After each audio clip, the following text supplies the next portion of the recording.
Halo sahabat Nelake dimanapun kalian berada. Kali ini kita akan mereview kembali film tentang gangster Yakuza ya guys, yang dirilis pada tahun 2019.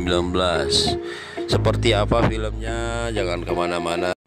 Sebelum melanjutkan film ini, kami mengucapkan selamat tahun baru 2023 buat semua teman-teman sahabat Nelake dimanapun kalian berada. Semoga tahun ini bisa menjadi tahun yang lebih baik dari sebelumnya.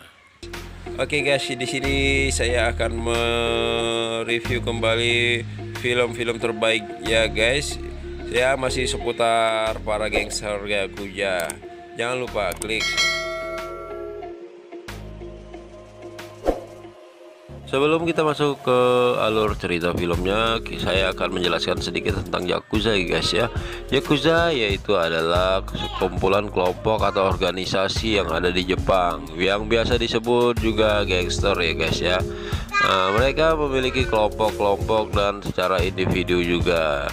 Jadi di sini terlihat beberapa keadaan atau beberapa situasi yang ada di kehidupan nyata ya guys. Jadi sebelum kita memasuki film ini, sedikit definisi tentang Yakuza yang kami sampaikan ya guys ya. Oke, mari kita saksikan bersama-sama film yang akan kita sajikan buat kalian semua. Film ini disutradarai oleh Lee Won Tae dan diperankan oleh Ma Dong Seok sebagai Jang Dong So atau bos dari gangster ya guys, yang disebut dengan The Gangster pada judul film.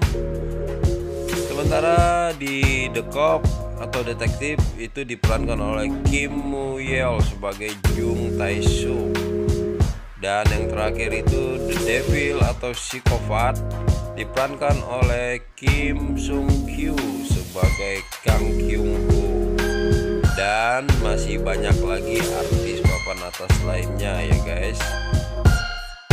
Film diawali dengan psikopat ya guys, atau si The Devil ya. Dia sedang berjalan keliling-keliling kota untuk mencari mangsanya. Ketika ketemu mangsa, dia menabrak dari belakang. Seketika itu mangsa keluar. Pada saat keluar, dia langsung menghantam mangsanya tersebut dan menusuk-nusuk sampai mati ya guys. Inilah psikopat tadi yang suka membunuh tadi ya guys ya. Keesokan harinya, setelah kejadian pembunuhan yang disebabkan oleh si psikopat tersebut tadi, jalanan pun mulai macet ya guys ya. Polisi yang bernama Jung Tae Soo atau kita panggil aja Tae ya, Tae. Ini adalah si Tae inilah yang nantinya akan bertugas untuk menangkap si Devil psikopat yang di awal film tadi. 자, 상품권 마레깡 현행범으로 체포합니다. 나오세요? 잘 쏴서 돌려보내. Scene berpindah ke bos gangster yang sedang habis latihan tadi ya guys. Dia bernama Dong So. Inilah nanti yang akan menghadapi psikopat tadi guys ya. Oke, setelah si Tae tadi menerima telepon dari salah satu rekan kerjanya, dia pun meluncur ke TKP. Dia pun melihat di TKP itu ada banyak sekali polisi yang sudah menggarisi lokasi kejadian pembunuhan. Si Tae ini tadi melihat korbannya di dalam mobilnya ya guys. Kemudian pun dia melihat sekeliling mobil tersebut dan melihat ada bekas tabrakan dari belakang. Kemudian pun dia memoto itu sebagai barang bukti bahwasanya itu kejadiannya ada seseorang yang sengaja membunuh si korban tersebut. Scene berpindah ke Dong So atau yang kita kenal sebagai bos gangster yang sedang melakukan negosiasi. Pria ini bernama Sang Do, yang seorang bos gangster sekaligus saingan bisnis Dong So. Di sini mereka sedang membincangkan tentang pembagian lahan atau daerah kekuasaan masing-masing. Pada saat itu, tangan kanan Dong So marah karena kaki tangan saingannya berkata yang tidak sopan. Saat itu juga Dong So memukul tangan kanannya sekaligus mencabut gigi kaki tangan saingannya. Gigi tersebut dimasukin ke minuman saingannya dan menyuruh saingannya meminumnya. Seketika itu mereka pun mengajukan perdamaian. Di sisi lain, kita diperlihatkan kepada polisi yang sedang membahas kasus pembunuhan tadi pagi. Mereka merencanakan penyelidikan lebih lanjut tentang pembunuhan yang viral itu. Mereka saling beradu argumen mengenai motif pembunuhan tersebut. Kemudian si Tai pun memberikan bukti yang dia dapat dari hasil olah TKP sebelumnya. Dia mengatakan pembunuhan itu disengaja karena ada bekas tabrakan dari belakang. Kita kembali ke Dongso yang sudah selesai bernegosiasi dan kemudian balik pulang. Lagi asik menelpon, tiba-tiba dia kaget karena mobilnya ditabrak dari belakang. Dia pun keluar dari mobil dan disinilah awal mula bos gangster harus berurusan dengan si Devil. Orang tersebut adalah psikopat yang sedang menjadi target polisi di kota tersebut. Dongso yang punya banyak uang tak ambil pusing dengan mobilnya. Tapi tiba-tiba psikopat menyerangnya dan langsung menikamnya dari belakang.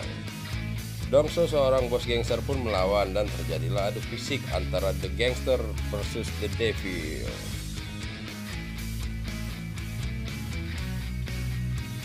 Di sini Dongso berhasil menjatuhkan psikopat dan dia pun berhasil menusuk psikopat di bagian dadanya. Seketika itu psikopat kabur dan untuk pertama kalinya dia gagal membunuh mangsanya. Dongso yang terluka parah pun langsung dilarikan di rumah sakit dan langsung dioperasi. Ketika kita ke psikopat yang saat itu juga sedang terluka karena serangan dari bos gangster. Dia salah memilih mangsa sehingga membuatnya hampir dijemput malaikat maut. Tapi yang namanya psikopat tak pernah berhenti dan tak ada efek jera untuk membunuh orang. Malam itu juga dia kembali menyalurkan hobinya dan kebiasaannya untuk membunuh. Malam itu dia pun berhasil membunuh mangsa barunya. Pagi pun tiba di mana bos gangster yang sudah sadar dan memberikan sebuah memo untuk dikerjakan. Kemudian terdengar suara keributan dan ternyata itu adalah si polisi yang ingin menginterogasi Dongso. Dia menertawai si bos gangster karena seorang bos bisa diserang sampai masuk rumah sakit. Si Tai berpesan untuk tetap berhati-hati. Kemudian si Tai pun meninggalkan bos gangster dan kemudian mengecek keadaan mobil si bos tersebut. Dia melihat sekeliling mobil itu dan menemukan bekas tabrakan dari belakang lalu memotonya. Kemudian dia pun kembali ke kantornya dan memberikan hasil temuannya ke atasan sambil menjelaskan motif. Dia mengatakan Dongso diserang oleh orang yang sama karena motifnya sama dengan kasus sebelumnya. Di sini mereka mengambil kesimpulan bahwa kasus pembunuhan yang selama ini adalah sekedar hobi. Karena kalau dilihat dari proses pembunuhannya, selalu meninggalkan jejak di mobil mangsanya. Dongso yang merasa malu dan terhina karena serangan psikopat pun menyuruh orang untuk melukis wajahnya. Dia menyuruh melukis wajah orang itu dengan menyebutkan bagaimana paras wajahnya saat itu. Walau diserang secara tiba-tiba, bos gangster yang seorang pendendam ingat wajahnya sampai kapanpun. Mulai dari mata, hidung, mulut, dan bagian lainnya. 까르만 얼굴에 코가 가늘게 쭉 뻗었어. 볼에 살이 없어서 턱이 좀 좋아. 비슷하네 이 새끼. Saat itu kita kembali ke psikopat yang tak henti menyalurkan hobinya. Ketika bertemu orang dia langsung membunuh dan kali ini dia meninggalkan jejak barunya yaitu pisaunya. Pisau yang selalu digunakan untuk membunuh mangsanya itu akan membuat dia terlacak secara detail.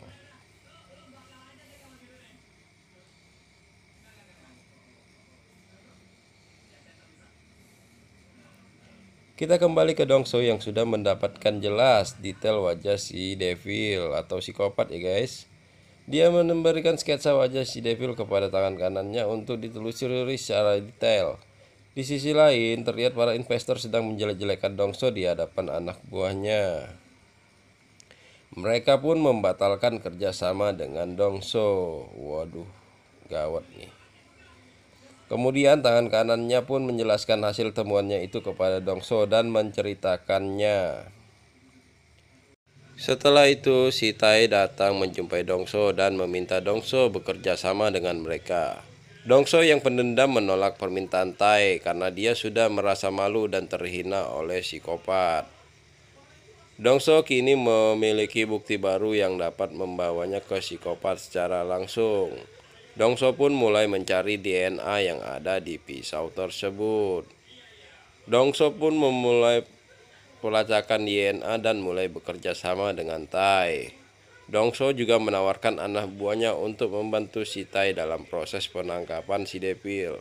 Dongso pun memberikan sketsa wajah si Devil kepada Tai untuk bisa dicocokkan dengan hasilnya nanti. Selain itu, Dongso juga memberikan bukti lain, yaitu kunci mobil si Devil yang digunakannya saat beraksi. Tai yang mendapatkan banyak bukti pun tersenyum bahagia. Waduh, banyak nih buktinya. Tai pun mulai semangat untuk berburu si Devil dengan bekerja sama dengan bos gangster. Mereka pun membuat perjanjian siapa yang lebih dulu menemukan si Devil, dia berhak untuk melakukan apapun. Mereka pun sepakat dengan perjanjian tersebut. Mereka pun mulai melakukan pencarian dengan skill masing-masing.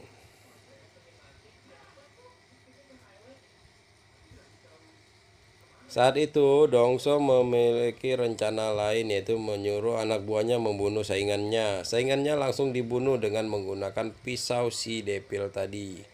Pisau tersebut dibiarkan dengan tujuan menghilangkan jejak pembunuh sebenarnya, agar polisi berpikir bahwa pelaku pembunuhan tersebut adalah si Devil. Si Tai yang tahu bahwa kematian bos gangster itu adalah perbuatan Dongso pun mendatanginya. Tai pun memukul Dongso tanpa basa-basi. Dongso yang sedang asik menelpon pun mengabaikan Tai dan dengan gampang menjatuhkan Tai. Saat itu juga terjadilah perkelahian antara Dongso dan Tai. Setelah selesai berkelahi, dengan santai Dongso menghisap rokok dan berkata kepada Tai bahwa Dongso lah yang membunuh saingannya itu karena telah mengganggu bisnisnya.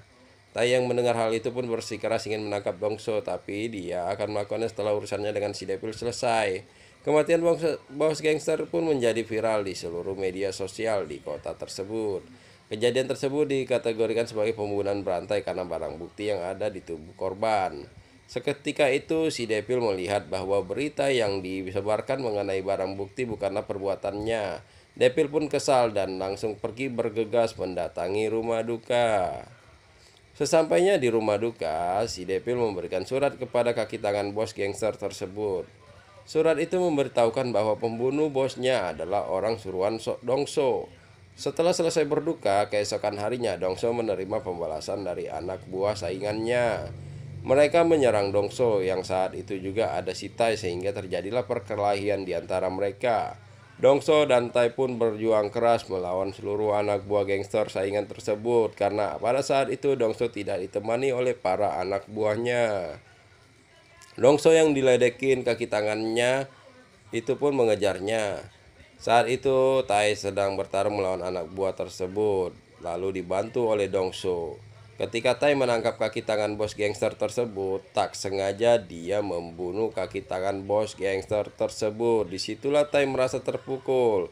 Dongso yang melihat hal itu pun menyuruh Tai pergi dari tempat itu karena dia tidak mau Tai terlibat masalah. Tai menolak, tapi Dongso mendorong dan mengatakan, biar ini aku yang urus, kau pergilah. Dongso pun mengubur mayatnya dengan menyuruh anak buahnya mengubur mayat tersebut. Keesokan harinya terlihat Tai yang merasa terpukul karena telah membunuh orang. Saat itu rekan kerjanya memberikan hasil DNA yang dia dapatkan dari sidik jari kunci mobil sebelumnya. Tai pun mencocokkan wajahnya dengan hasil sketsa dari Dongso. Tai pun langsung menelpon Dongso untuk memberitahukan Tai memberitahukan bahwa dia sudah mengetahui dengan jelas dan detail tentang identitas si Devil. Kemudian Tai membuat rencana untuk menjebak si Devil dengan mendatangi keluarga korban. Mereka meminta keluarga si korban untuk bertemu dengan si Devil dengan membuat perjanjian. Di sisi lain, Dongso juga mengerahkan seluruh anak buahnya untuk mencari si Devil. Semua anak buah Dongso dikerahkan ke segala penjuru kota. Mereka mencari ke setiap sudut kota, mencari si Devil karena identitas si Devil sudah disebarluaskan. Si Tai beserta jajaran Interpol juga menyiapkan rumah kontrakan untuk mengintai si Devil, karena mereka sudah membuat umpan dari keluarga si korban untuk bertemu di tempat yang telah dijanjikan. Keesokan harinya wanita itu datang ke warung yang dijanjikan, tetapi si Devil tidak ada dan dia sudah tahu itu adalah sebuah jebakan. Si Tai pun kesal lalu melihat di sekitar, ternyata terlihat si Devil yang sedang memantau dari kejauhan. Mereka pun mengejar si Devil. Si Devil yang sudah terbiasa dalam pelarian pun berhasil lolos dari kejaran para polisi itu. Setelah itu, Dongso yang sedang berjalan menggunakan payung melihat seorang siswi sedang kehujanan. Dia pun memberikan payungnya ke siswi itu. Walau mafia yang kejam dan sadis, tapi dia masih menyimpan kebaikan di dalam dirinya. 야, 이씨 깡패야. 아저씨가 더 깡패 같으신데요? Setelah itu, siswi tersebut pun naik ke busway. Tanpa disadari, ternyata di dalam bus tersebut ada si Devil yang tadi melarikan diri dari kejaran polisi. Malam pun tiba di mana Dongso dan Tai sedang berkumpul minum-minum layaknya teman dekat. Tak lama Dongso melihat berita di TV memberitakan tentang satu kejadian pembunuhan kepada siswi. Pada berita TV mereka melihat sebuah payung di lokasi tersebut dan disitulah Dongso langsung marah. Mereka langsung pergi bergegas ke arah lokasi kejadian pembunuhan tersebut. Mereka mulai mencari di sekitar lokasi kejadian, mendatangi motel, bar, dan di setiap sudut daerah itu. Saat itu juga di dalam mobil Tai melihat si Devil sedang mengendarai mobilnya. Seketika itu juga Tai langsung mengejar psikopat itu dan disusul Dongso dari belakang. Terlihat aksi kejar-kejaran yang menegangkan, tapi yang namanya psikopat nggak merasa takut dan merasa tenang. Saat pas di tikungan, mobil Dongso menabrak Tai sehingga membuat si Devil lepas dari kejaran mereka. Si Devil yang keluar dari mobilnya terlihat berlari dan mereka pun mengejarnya.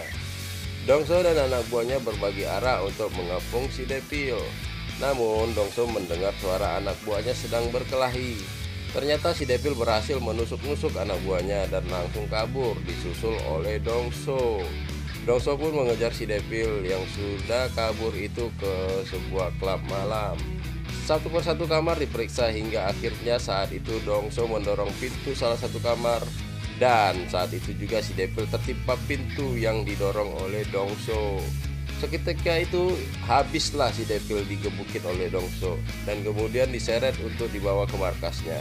Sesampainya di markas, Dongso, psikopat pun diikat di kursi dan dianiaya oleh si bos gangster. Walau dipukulin setengah mati, psikopat tersebut menertawai Dongso. Dongso pun kesal, kemudian mengambil sebuah golok sakti koleksinya dan langsung menebas leher psikopat tersebut. Tapi Tai tiba-tiba datang dan menabrak Dongso hingga tak sadarkan diri. Setelah itu, Tai pun membawa psikopat tersebut untuk diadili sesuai dengan hukum yang berlaku. Akhirnya Tai berhasil membawa psikopat ke penjara dan media pun ramai datang meliput. Dengan enaknya psikopat mendapatkan makanan dan hidup tenang di penjara.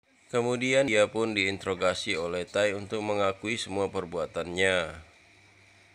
Dengan menunjukkan semua foto-foto dari setiap kasus pembunuhan yang telah terjadi sebelumnya. Namun yang namanya psikopat pintar ngeles dan beralibi sehingga tidak mau mengakui semua itu. Tai yang kesal langsung mengajar psikopat karena tak mau mengakui perbuatannya. Kasusnya pun dibawa ke pengadilan dan saat itu psikopat mendapatkan pembelaan dari jaksa. Dikarenakan bukti yang tak cukup dan pengakuan dirinya tak melakukan kriminal apapun, dia pun tak jadi dihukum mati. Tapi seketika itu muncul Dongso yang membawa bukti bahwa si Devil yang telah melukainya. Dia pun menunjukkan semua bukti tusukan yang dilakukan psikopat tersebut di setiap tubuhnya. Dan lalu mengatakan juga dia melakukan perlawanan dan menusuk si Devil di bagian dadanya. Dan itu ternyata benar. Ditambah lagi bukti tulisan dari si Devil yang dia buat sebelumnya untuk mengancam bos gangster.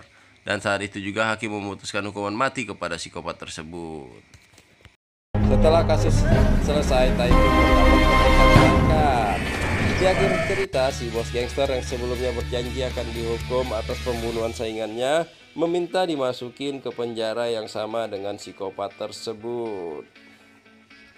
Psikopat kaget dan saat itulah dia mendapatkan siksa karena sudah berani bermain dengan bos gangster. Film pun berakhir.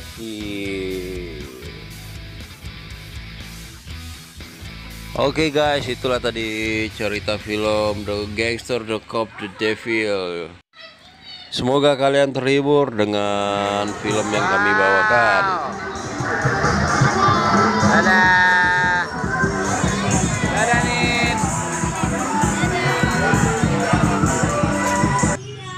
Pesan yang bisa diambil dari film tersebut yaitu jangan menjadi psikopat yang gak jelas ya guys. Sampai ketemu di video kami selanjutnya ya guys. Salam sahabat Nelake.